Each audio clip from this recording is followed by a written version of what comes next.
안녕하십니까? 오늘 하루 잘 보내셨습니까? 감사하셨는가요? 아유, 저는 오늘 감사할 일이 너무 많아가지고 예, 감사하면 행복해집니다. 감사는 시련을 이길 수 있는 능력이 됩니다. 우리 교회 그 길 건너편에 장로교회가 하나 있었거든요. 뭐 가깝게 바로 마주보고 있으니까 그 목사님하고 같이 식사도 하고 이렇게 했는데 그 교회가 그 길 건너편에 건물도 참 좋고 괜찮은 데에 있다가 우리 다시 교회 옆으로 와가지고 골목에 상가 1층으로 갔어요. 상가 1층에는 거의 예배당이 없거든요. 그 이제 사연을 들어보니까 그 교회가 본래 지하에 있었는데 그 목사님이 열심히 전도해가지고 그 사람을 모아가지고 이제 겨우 우리 교회 길 건너편에 도로 건너편에 괜찮은 건물에 이제 들어왔는 거예요. 그래 이제 전부 힘을 내 가지고 막 전도하고 막 으쌰으쌰 하니까 사람들이 들어왔습니다. 들어왔는데 이 새로 들어온 사람들이 이 문제가 생겨가지고 기존에 이 목사님이 전도해가지고 겨우 키워놨던 사람들 다 데리고 나가는 거예요. 그 심정을 아시겠어요? 이게 목회하는 사람은 그게 무슨 말인지 이해가 됩니다. 그러니까 이제 그 건물을 유지할 힘이 없는 거예요. 그래서 싹 정리하고 이제 우리 교회 옆에 골목으로 상가 1층으로 왔는 거죠. 이제 제가 가보니까 이래가지고 교회 하겠나? 누가 오겠어요? 그런데 그래 뭐 그렇지만 우리는 계속 가깝게 지냈어요. 같이 식사도 하고. 근데 또 어느 날 이제 몇 년 지나서 한 2, 3년 지나서인가 저한테 연락이 왔어요. 같이 식사하자고. 그래 이제 밥을 먹고 자기 예배당 가보재요. 이사를 갔대요. 거기서 다시 이제 그 도로 건너편으로 갔는데 깜짝 놀랐어요. 진짜 이 예배당 인테리어가 잘 돼 있고 이 목사님 차도 아주 고급 승용차로 바뀌어져 있고 아니 이게 있을 수가 없는 일이거든요. 그래 그분이 하시는 이야기가 자기가 정말 어렵게 전도해가지고 키워놓은 사람들 이제 겨우 지하에서 올라와서 왔는데 새로 들어온 사람이 싹 데리고 나가버렸는 거예요. 죽을 것 같더래요.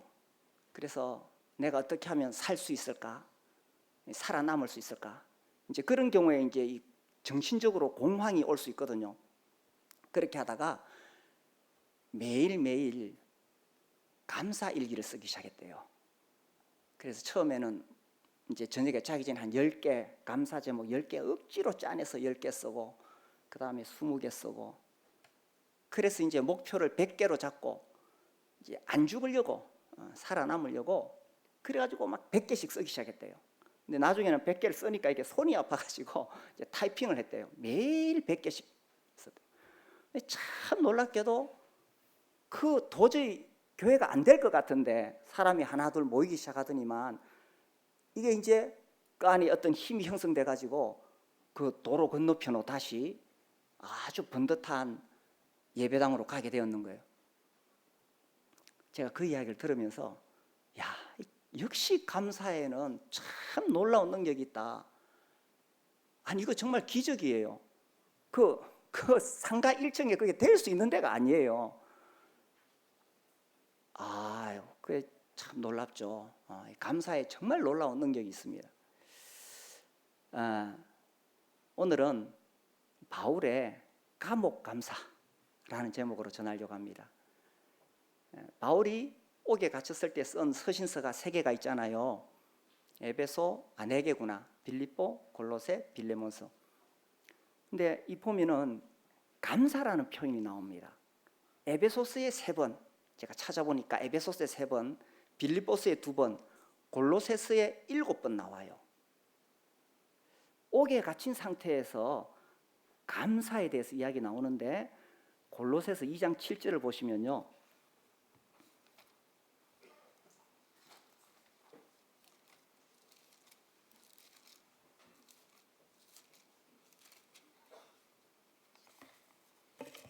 골로새서 2장 7절 우리 같이 한번 읽어볼까요? 시작. 그 안에 뿌리를 박으며 세움을 받아 교훈을 받은 대로 믿음에 굳게 서서 감사함을 넘치게 하라. 아멘. 근데 이 울산 중부교회는 찬양 소리도 너무 크고 성경 같이 읽자 그러니까 목소리가 진짜 크네요. 네, 너무 감사합니다. 네. 여기서 사도 바울이 골로새 교회에게 감사함을 넘치게 하라 이렇게 편지를 썼는데, 이 말은 자신도 그렇게 살아가고 있다는 뜻이잖아요.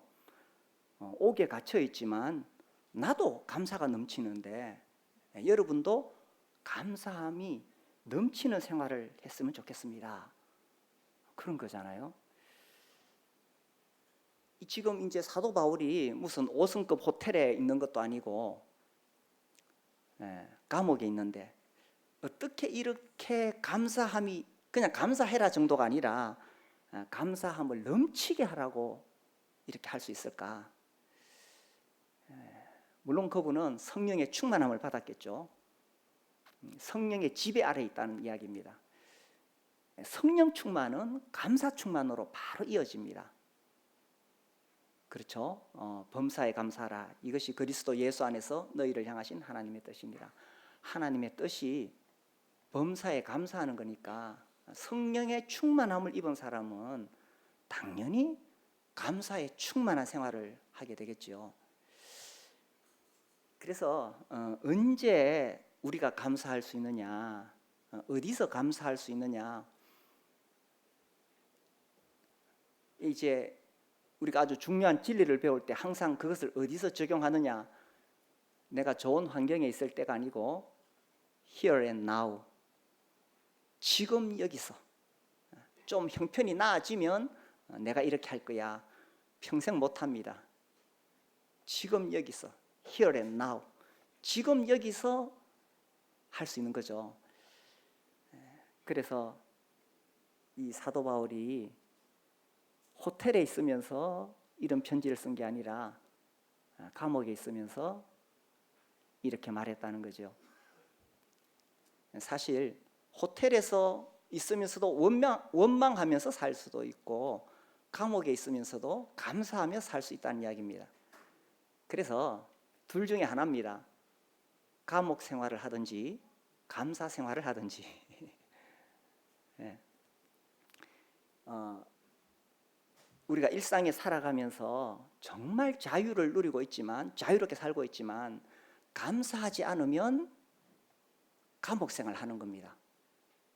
반면에 비록 감옥과 같이 갇혀 있는 그런 상황이지만 감사하면은 자유로울 수 있다는 사실입니다. 감사하지 않으면 내 영혼을 내가 족쇄로 얽어매는 거예요. 이 교회에서도요, 제가 보니까 진짜 부러울 곳이 없어. 그 형제님은, 그 자매님은 아주 경제적으로 부유하고 자녀들도 잘 자라고 있고, 그런데 늘 부족해. 늘 불평스러운 표정이야.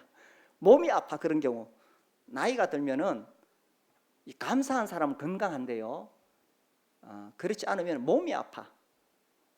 그러니까 다 갖추고도 감사할 줄 모르면 감옥 생활을 하는 것이고, 또 참 이 여러 가지 면에서 경제적으로도 어렵고 자녀들도 문제가 많고, 그런데 감사하면 자유롭죠. 이 감옥에 갇혔다는 게 이게 보통 어려운 일이 아니죠. 그 만델라, 이전에 그 남아공 대통령 하셨죠. 이분이 27년 동안 감옥 생활을 했대요. 보통 몇 년만 감옥 생활을 해도 이게 정신적으로 망가지고 몸도 다 베린대요. 근데 27년 감옥 생활을 하고 70살에 추록을 했다는 거죠. 아주 연세가 많잖아요. 그래서 그렇게 오랫동안 감옥 생활을 하면 비틀거리면서 허약하게 나올 줄 알았는데, 이제 기자들이 대기하고 있다가 보니까 깜짝 놀랐는 거예요. 너무 건강하고 씩씩한 거예요. 그래서 기자들이 묻습니다. 아니, 한 5년만 감옥 생활을 해도 건강을 잃어버리는데 어떻게 27년이나 감옥에 있었는데 이렇게 건강할 수 있습니까? 그분 대답이 나는 감옥에서도 늘 하나님께 감사했습니다. 하늘을 보고 감사하고 땅을 보고 감사하고 강제 노동을 할 때도 감사하고 늘 감사했기 때문에 건강을 지킬 수 있었습니다. 이렇게 말했다는 거예요. 그래서 일상에 살면서도 감옥 생활을 할 수 있고 감옥에 살면서도 감사 생활을 할 수가 있다는 거죠. 제가 청년 때 들은 말인데 참 의미가 있는 것 같아요. 우리가 살면서 바꿀 수 있는 것이 있고 바꿀 수 없는 것이 있잖아요. 바꿀 수 있는 것은 내 힘으로 바꾸고 문제를 해결하고, 그때 제가 들은 것은 바꿀 수 없는 것은 수용하라 이렇게 들었어요. 뭐 외모라든지, 저도 살이 찌고 싶은데 안 되는 거 안 되는 거잖아요. 바꿀 수 없는 것은 수용하라 이렇게 들었는데, 제가 감사에 대해서 말씀을 읽고 묵상하면서 여기서 한 단계 더 나가야 되는구나. 바꿀 수 없는 것은 감사해야 되는구나. 사도 바울이 감옥에 갇혀 있어서 바꿀 수 있는 상황이 아니거든요. 근데 바꿀 수 없는 상황에서 아니 왜 나에게 이런 일이 생기지? 이게 참 어리석은 질문이에요. 아니 왜 나에게 이런 일이 생기지? 그렇게 질문하고 원망해봤자 아무 소용이 없죠. 사도 바울은 바꿀 수 없는 것을 받아들였을 뿐만 아니라 감사했다는 거죠. 이 현대 선교의 아버지라고 하면 인도의 그 윌리엄 캐리입니다. 아무튼 이분은 대단한 분이에요. 그 인도의 나라를 바꿀 정도의 정말 대단한 분이죠. 그 당시 인도가 너무 열악했는데 거기 가서 그 수많은 악습들 이거를 고치고 또 인쇄술을 도입해가지고 책을 보고 이분이 가서 은행이 뭔가를 모르는 그 나라에 은행이 뭔가를 가르쳐주고 성경을 번역하고, 아무튼 대단한 인물입니다. 윌리엄 캐리. 1812년에 이분이 이제 뭘 했냐면 8년 동안 그 인도어를 다 이렇게 해가지고, 언어가 여러 개 있잖아요. 그 중에서 뭐 하여튼 제가 잘 기억이 안 나는데 뭐 하여튼 그 언어로 사전을 만들었대요. 8년 동안 고생해가지고 그 언어 사전을 만들고 문법책을 만들고, 그래서 그렇게 완역한 이제 성경 원고, 성경을 이제 다시 번역해가지고 이게 1100페이지가 됐대요. 그런데 이분이 산책 나갔다 오는 사이에 강아지가 쫄랑거리고 놀다가 촛불 화재를 일으켜가지고 싹 타버렸대요. 그놈의 강아지가. 아이고 어쩌겠어요 그 강아지를. 그런데 이 목격자들의 증언에 의하면은 이분이 이제 돌아와서 홀랑 다 타버렸는데 그 강아지를 끌어안고 이렇게 기도하더래요. 오 주님 감사합니다. 지금까지 번역한 원고가 부족하니 완벽하게 번역하라는 뜻으로 알고 감사를 드립니다. 이게 가능하겠어요? 저는 그래 못할 것 같아요. 당장 그놈의 강아지를 그리고 다시 번역하겠습니다. 이래가지고 벵고르, 산스크리트, 마라더 막 이렇게 이 성경을 완역하고, 그 외에 여러 또 부족어가 있잖아요. 35개 언어로 성경의 일부를 다 번역을 했다고 합니다. 이미 불타버렸는데 바꿀 수 없는데 그걸 붙잡고 원망하고 불평해도 아무 소용이 없잖아요. 근데 실제로 우리가 원망하고 불평하고 걱정하는 것의 대부분의 일들은 이미 바꿀 수가 없는 거예요. 이미 내 힘으로 어떻게 할 수 없는데 그걸 붙잡고 원망하고 있으니까 내 심령은 상하고 대인관계는 깨지고 또 주님과의 관계도 멀어지게 된다는 거죠. 근데 아무튼 대단해요, 그죠? 이분들은. 사도 바울은 감옥에 있으면서 나갈 수 있는 입장이 아니에요. 그렇다면 내가 감사해야지 이렇게 받아들이고, 에베소, 빌립보, 골로새 편지를 쓸 때마다 감사하라고, 감사하라고. 그냥 감사하는 정도가 아니라 방금 읽은 말씀에는 감사함을 넘치게 하라고 그렇게 편지를 씁니다. 이 사도 바울은 어떤 상황에서도 감사거리를 찾아내는 사람이었어요. 야, 이거 도저히 감사할 게 없는 것 같은데. 고린도전서 1장을 한번 보겠습니다. 고린도 교회.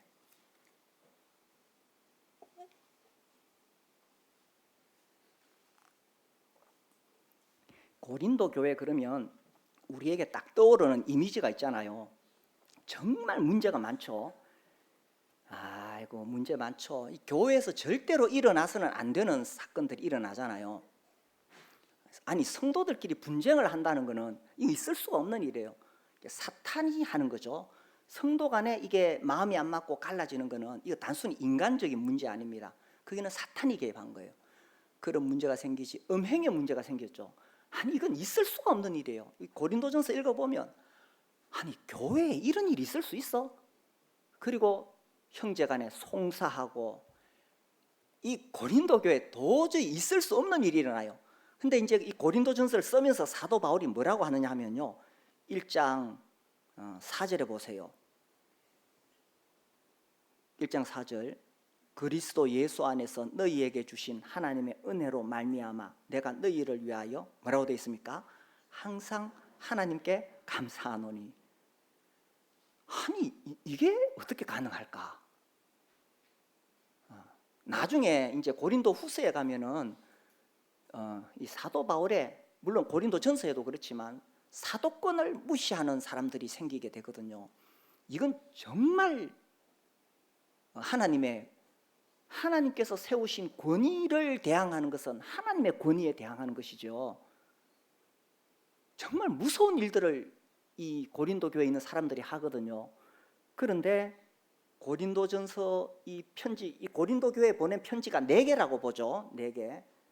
그 중에서 이제 2번째 편지가 고린도전서, 4번째 편지가 고린도후서, 첫 번째와 세 번째는 유실된 것으로 그렇게 보여집니다. 그런데 이 편지를 딱 쓰면서 사도 바울은 내가 너희를 위하여 항상 하나님께 감사하노니, 그러면서 그 문제 많은 교회에 자기가 왜 감사하는지를 말합니다. 5절에 보니까 이는 너희가 그 안에서 모든 일 곧 모든 언변 모든 지식에 풍족함으로, 6절에 그리스도의 증거가 너희 중에 견고하고, 7절에 너희가 모든 은사에 부족함이 없고 우리 주님의 나타나심을 기다리고 있고, 또 8절에도 우리 주님이 책망할 것이 없는 자로 세우실 것이라고.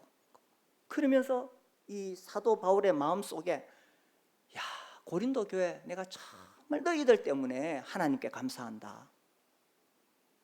아니, 사실은 뒤에 읽어보면 진짜 문제투성이건데, 그런데 감사하다고 이야기하는 거예요. 그러면서 감사거리를 찾아내는 거예요. 그래서 우리도 이 참 어려운 상황에 있는 사람들, 특히 나를 괴롭게 하는 사람들, 가만히 이제 주님 앞에서, 야, 그 사람에 대해서 내가 하나님께 감사할 것이 뭐 있는가?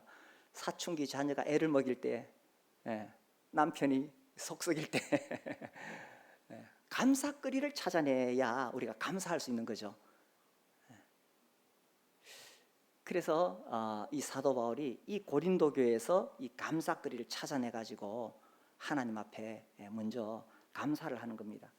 이게 이제 평소에 일상생활에서 감사하는 것이 계속 몸에 배어야 됩니다. 이게 이제 훈련이 돼야 되는 거죠. 평소에 계속 감사를 하면서 이것이 점점 내 안에 몸에 배우면은 어려운 환난이 왔을 때도 감사할 수 있는 힘이 생깁니다. 내공이 생깁니다. 근데 우리가 뭐 불평거리는 금방 잘 찾아내요. 뭐 어디 카페에 가서도 식당에 가서도 불평거리는 얼마든지 찾을 수 있는데, 감사거리를 찾아내는 거죠. 오늘 우리가 이렇게 자유롭게 모여 있다는 것도 감사한 일이잖아요. 어떤 친구가 말했습니다. 내 오늘 큰일 날 뻔했다. 내가 오늘 하나님께 3번 감사해야 되겠다 그러는 거예요. 아니 왜 3번 감사해야 돼? 자기가 운전하고 오다가 언덕에서 이 차가 3바퀴 굴렀대요. 그런데 안 죽고 살아났대. 정말 내가 하나님께 3번 감사해야 되겠다. 그 친구가 그 말을 듣고는 그래 나는 30번 감사해야 되겠다. 아니 너 30번 굴렀어? 아니 나 한 바퀴도 안 굴렀어. 이게 더 감사한 거 아니에요? 오늘 자동차 타고 오시면서 안 굴렀죠? 아니, 감사해야 돼요. 감사합니다. 주님 감사합니다. 오늘 숨을 쉬는 것이 감사한 거죠. 그래서 일상생활 평범한 하루가 정말 감사한 일입니다. 그래서 자기 전에 오늘 있었던 일 중에서 감사했던 것 기본적으로 꼭 5가지. 5가지 하다 보면은 6가지, 7가지 막 나오기 시작합니다. 주님 오늘 하루 정말 감사합니다. 그렇게 감사가 훈련이 되면은 이제 문제가 생겼을 때 어려운 상황에서도 이 감사거리를 찾아낼 수 있는 힘이 생깁니다. 근데 이제 제가 이 감사에 대한 책을 보니까 저는 못 따라할 것 같은데 저는 사실 이렇게 못 따라하겠어요. 근데 정말 극한 상황에서도 감사하는 사람들이 있더라고요. 이 매튜 헨리 주석이 있어요. 우리 청년들은 잘 모르죠. 요새는 뭐 다 이 소프트웨어로 아니까. 우리 뭐 주형님이나 이런 형님도 가지고 계세요. 매튜 헨리 주석이라고 이게 막 옛날에는 그거밖에 없었어요. 그분이 17세기 사람인가? 18세기? 제가 지금 헷갈리네요. 이분이 한 300년 전의 사람인데 정말 대단한 설교자였고 성경학자였죠. 제가 청년 때만 해도 그 주석밖에 없었어요. 대단한 분이신데 이분이 이제 평소에 늘 다니던 이 골목길에서 강도를 만났습니다.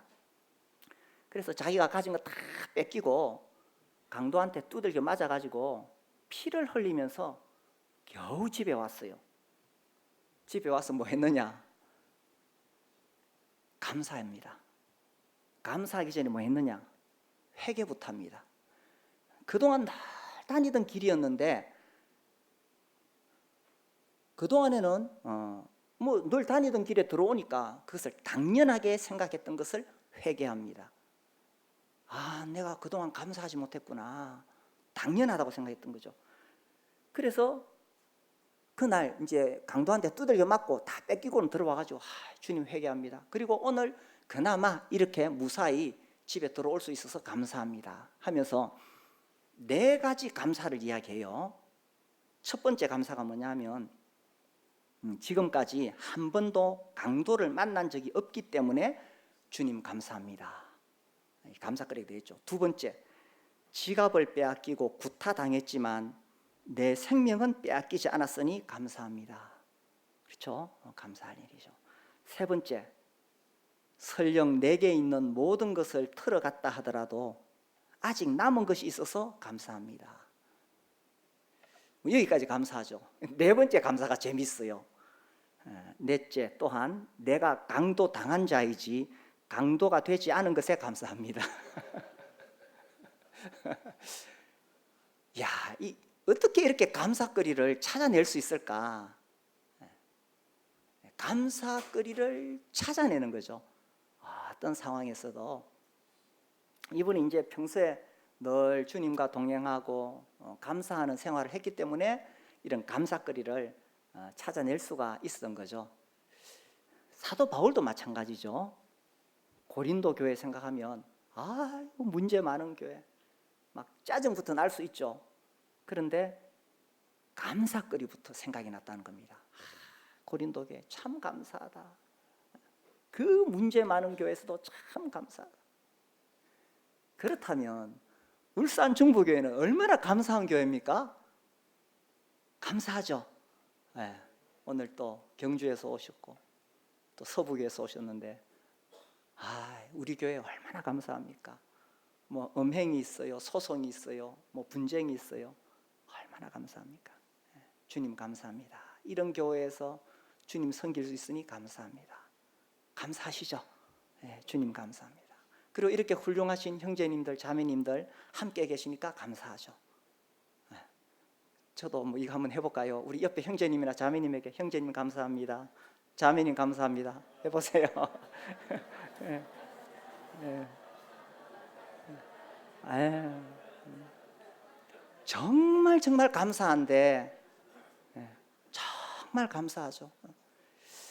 저는 한번 경험해 본 적이 있어요. 교회에 어려운 일이 생긴 적이 있어요. 우리 교회가 시작되기 전에 참 어려운 일을 겪었는데, 교회에 문제가 있으니까 인생 사는 맛이 없더라고요.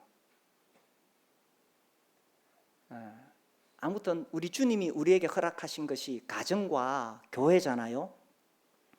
가정이나 교회에 문제가 있으면 정말 인생 사는 맛이 없습니다.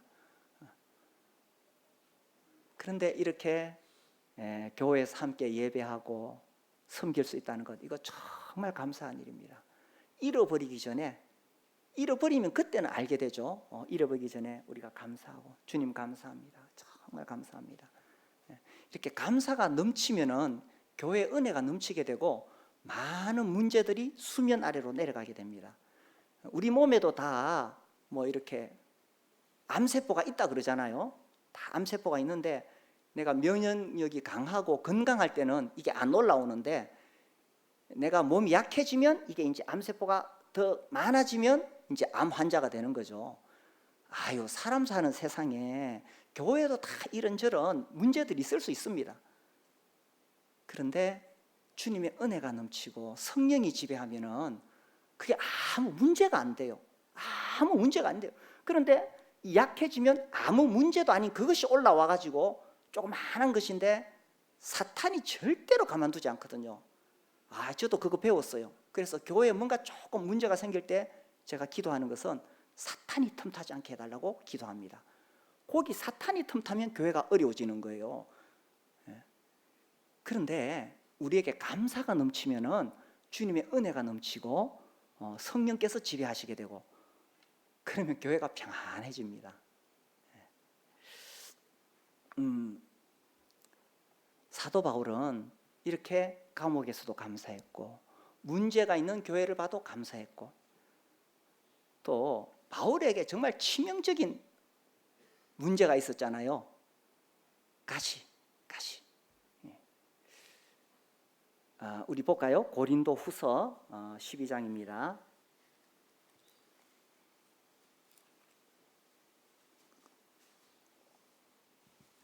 고린도후서 12장에 보면 가시를 주님이 주셨다. 12장 7절, 여러 계시를 받은 것이 지극히 크므로 너무 자만하지 않게 하시려고 내 육체에 가시 곧 사탄의 사자를 주셨으니 이는 나를 쳐서 너무 자만하지 않게 하려 하심이라. 이것이 내게서 떠나가게 하기 위하여 내가 3번 주께 간구하였더니, 여기서 3번이라는 것은 정말 진지하게 하나님께 간구했다는 거죠. 3번 간구하였더니, 그래서 주님의 대답이 나에게 이르시기를 내 은혜가 네게 족하도다. 이는 내 능력이 약한 데서 온전하여 짐이라 하신지라. 그러므로 도리어 크게 기뻐함은 나의 여러 약한 것들에 대하여 자랑하리니 이는 그리스도의 능력이 내게 머물게 하려 함이라. 한편 우리가 이런 의문을 가지게 됩니다. 아니, 사도 바울 같은 정말 주님의 최고의 종이잖아요. 얼마나 바쁩니까? 복음 전하러 계속 여행하면서 다녀야 되지. 그리고 또 이 고린도 교회 같은 이런 교회 문제들을 해결해 내야 되지. 또 그 와중에 이 신약 성경을 써야 되잖아요.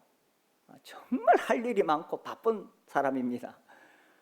아니, 이런 사람한테는 좀 특별한 능력을 주셔야 안 되겠어요? 뭐 특별한 능력, 특별한 건강, 뭐 이런 걸 주셔야 되잖아요. 그런데 오히려 가시를 주셨다. 이게 참 이해가 안 됩니다.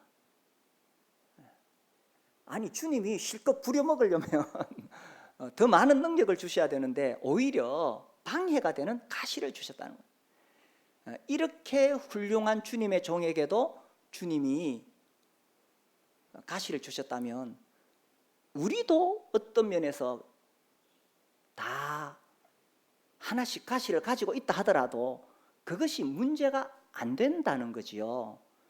사실 다 우리 가시가 있습니다. 다 집안에 문제 없는 집안이 어디 있어요? 어떤 문제는 1년짜리 가시, 어떤 문제는 10년짜리 가시. 아유, 10년 동안 끙끙 앓아야 되고, 어떤 경우는 평생을 그 가시 때문에 고생해야 되는 그런 문제도 있습니다. 성도들 보면 그런 분이 계시죠. 아유, 평생을 저렇게 저 문제를 안고 사셔야 되는구나. 그런 참 안타까운 분들이 계십니다. 그러니까 나만 가시 가지고 있는 거 아니에요. 나만 문제를 가지고 있는 게 아닙니다. 그리고 내가 뭘 제대로 못하니까 주님이 벌 주시려고 나를 저주하시려고 주신 게 아니에요. 사도 바울 같이 이렇게 주님께서 사랑하시는 그런 사람에게도 주님께서 가시를 주셨다는 것입니다. 그렇다면 나도 그 가시를 어떤 문제를 가지고 있다는 게 이상한 건 아니라는 것입니다. 그런 가시 없어졌으면 좋겠죠. 그래서 사도 바울이 3번이나 간구했는데 주님이 응답을 주십니다. 그것은 가시를 없애주는 것이 아니고 그 사도에게 주어진 그 가시에 담겨진 주님의 은혜를 깨닫게 하셨다는 사실입니다. 그게 9절의 고백이잖아요. 나에게 이르시기를 내 은혜가 네게 족하도다. 아니, 하나님의 은혜라면 우리가 생각할 때 뭐 병이 낫는 게 이게 은혜고, 뭐 열심히 일하니까 막 돈이 굴러 들어오는 게 은혜고, 그죠? 시험 치니까 합격하고 이게 은혜라고 생각하잖아요. 그런데 가시가 은혜가 될 수가 있다는 사실입니다. 좀 놀랍지 않는가요? 우리가 생각하는 은혜하고 너무 다르잖아요. 주님이 아니야, 그 가시에 내 은혜가 지금 넘치고 있어.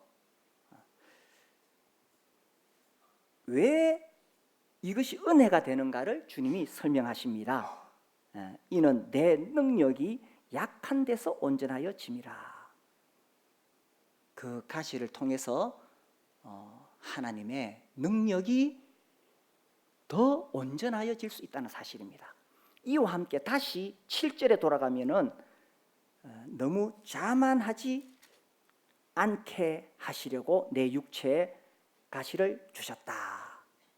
나를 쳐서 너무 자만하지 않게 하려 하심이라. 이렇게 고백하거든요. 그래서 사도 바울이 이 가시에 담겨 있는 2가지 은혜의 비결을 깨닫게 됩니다. 이 가시 때문에 내가 너무 자만하지 않게 되는 것이구나. 그래서 나의 약함을 깨닫게 되고, 그래서 주님의 능력이 내 안에서 온전하여지는 거구나. 이걸 보면서 제가 깨달은 것이요, 아니, 사도 바울 같이 이렇게 경건하고 거룩하고 훌륭한 분도 자만할 수 있구나. 그렇죠? 이게 인간의 한계입니다. 아무리 경건한 사람이라도요, 한순간 넘어질 수 있습니다. 아니, 이 사도 바울 같이 이런 분이 어떻게 교만해질 수 있을까? 자만해질 수 있을까? 그럴 수 있다는 거예요. 우리 다 아담의 본성을 지니고 있어서 육으로 난 것은 육이라 우리 자신에게서는 어떤 선한 것도 없습니다. 이런 우리를 주님이 구원해 주셨는 거예요. 저는 신앙생활 하면서 처음에 구원받고 막 내 속에 내 자아가 막 살아나는 거 보고 너무 괴롭고 고통스러워서 나는 구원을 안 받았나 보다, 이래가지고 굉장히 고민했던 적이 있습니다. 제가 대학교 2학년 때 막 너무너무 고민했어요. 내가 구원을 안 받았는가 봐, 이렇게 내 속에 악하고 교만한 것이 있다니.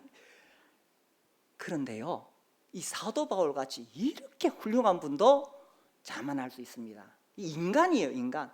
그래서 우리는 전적으로 하나님의 은혜로 사는 거예요.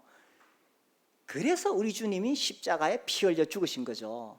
너한테는 아무런 기대할 것이 없어.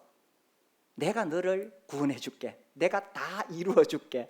그 십자가의 주님이 다 이뤘다고 하시는 거죠. 우리가 정말 은혜로 구원받잖아요.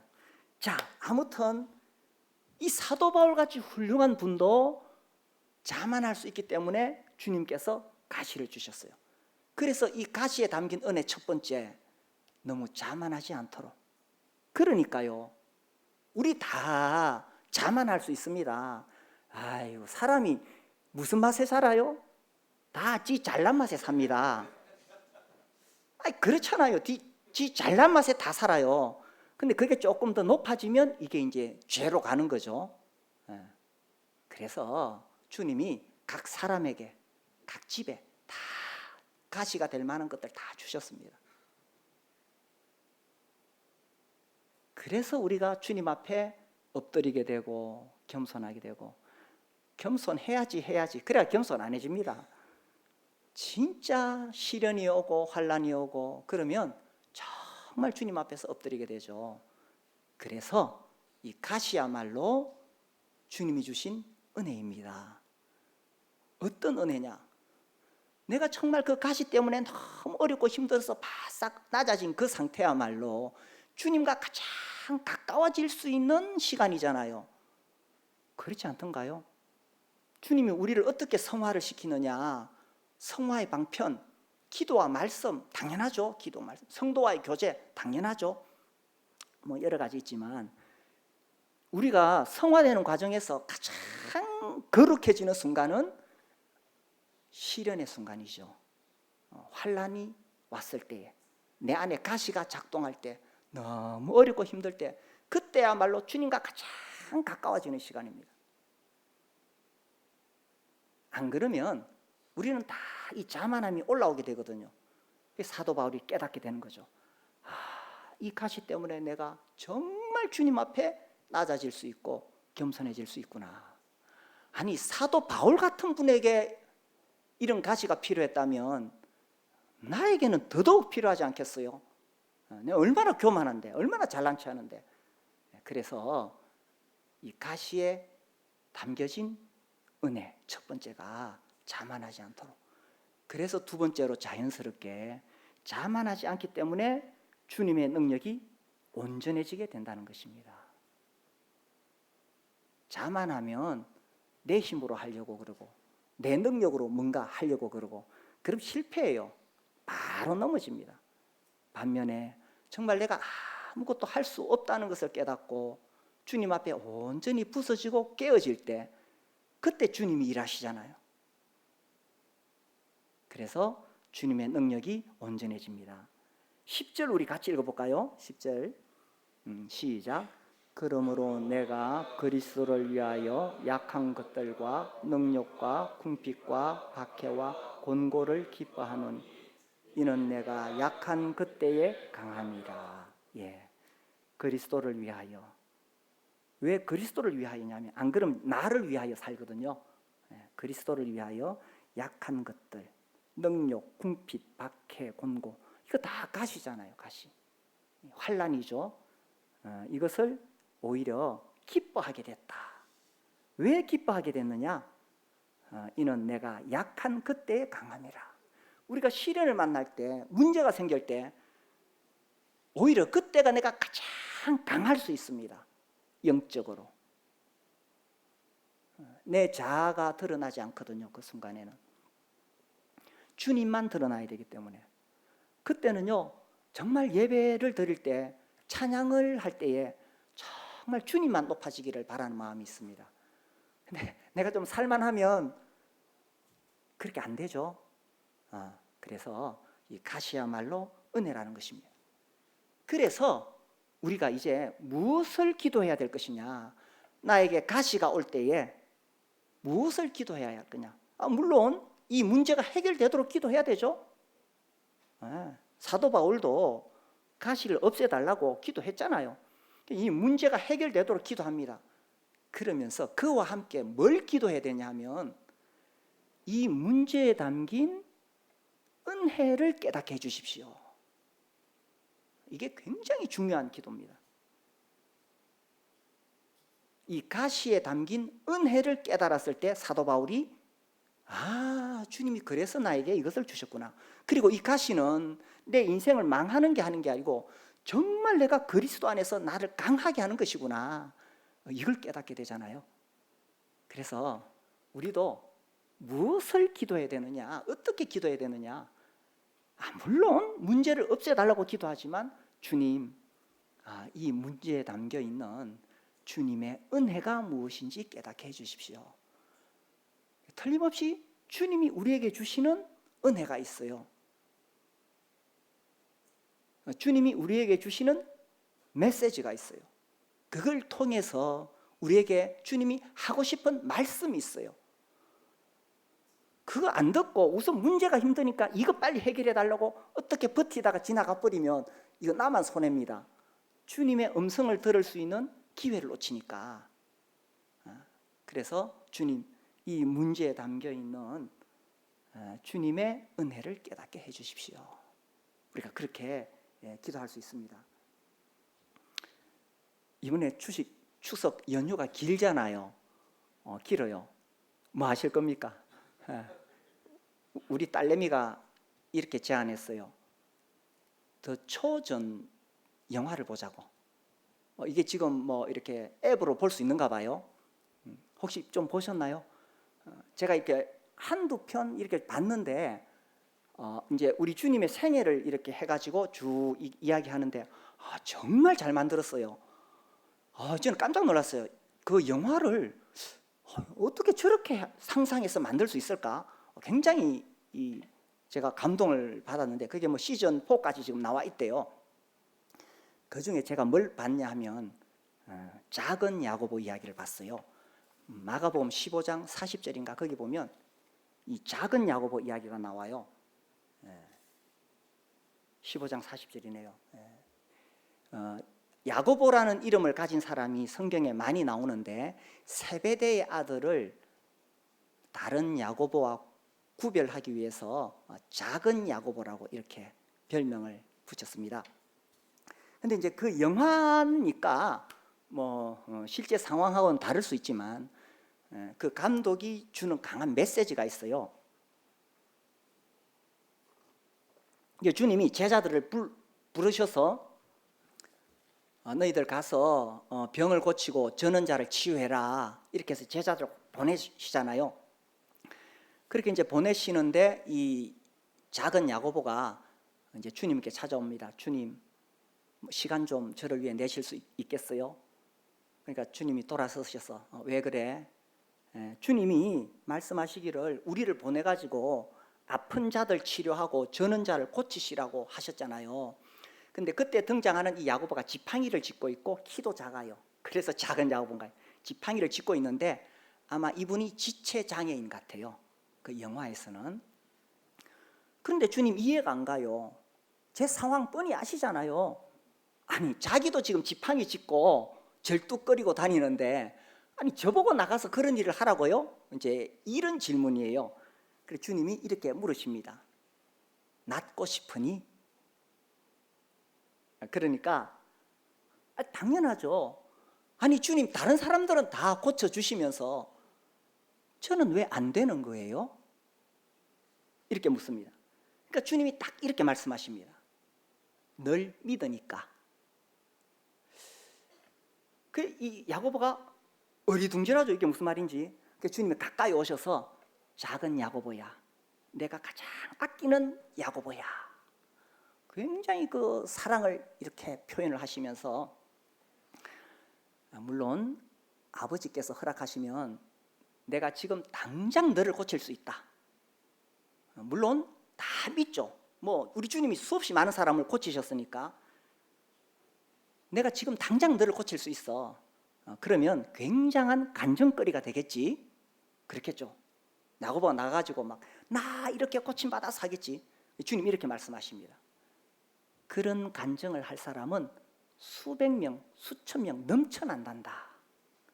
주님이 수없이 많은 병자들 고치셨으니까 그러면서 주님이 이런 말씀을 하십니다. 널 치유하지 않았음에도 여전히 하나님을 찬양하며 그분을 전하는 일을 하는 너를 보기를 바라는 거야.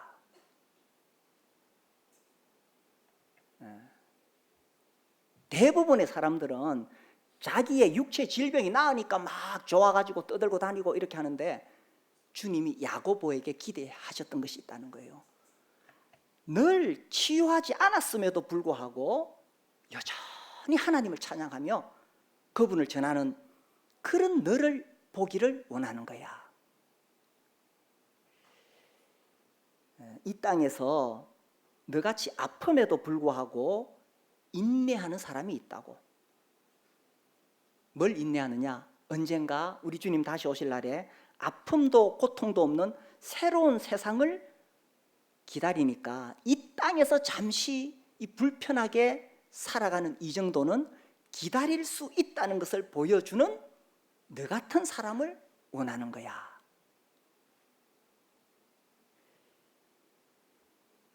그러면서 주님 이런 말씀을 하세요.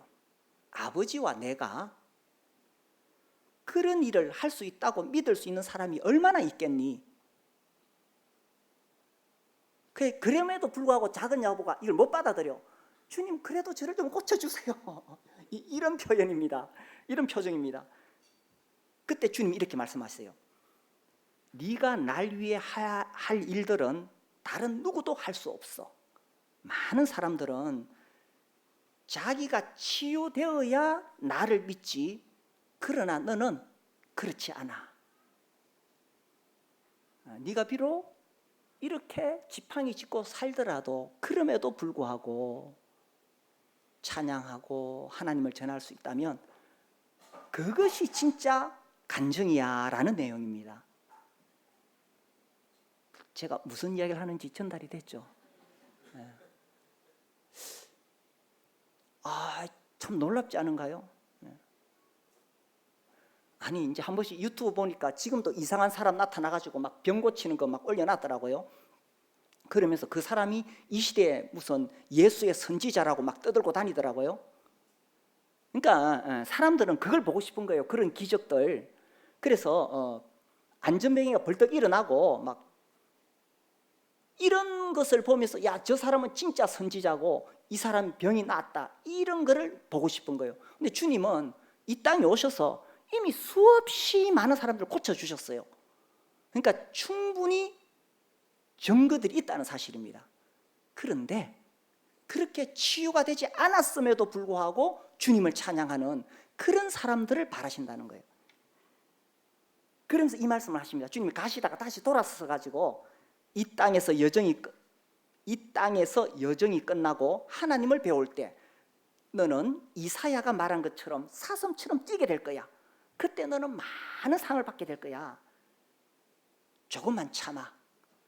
너의 약함으로 인해 진짜 강함이 무엇인지 알게 될 거야. 네가 비록 이렇게 불구자이지만 그럼에도 불구하고 나를 위해 많은 일을 하게 될 거야.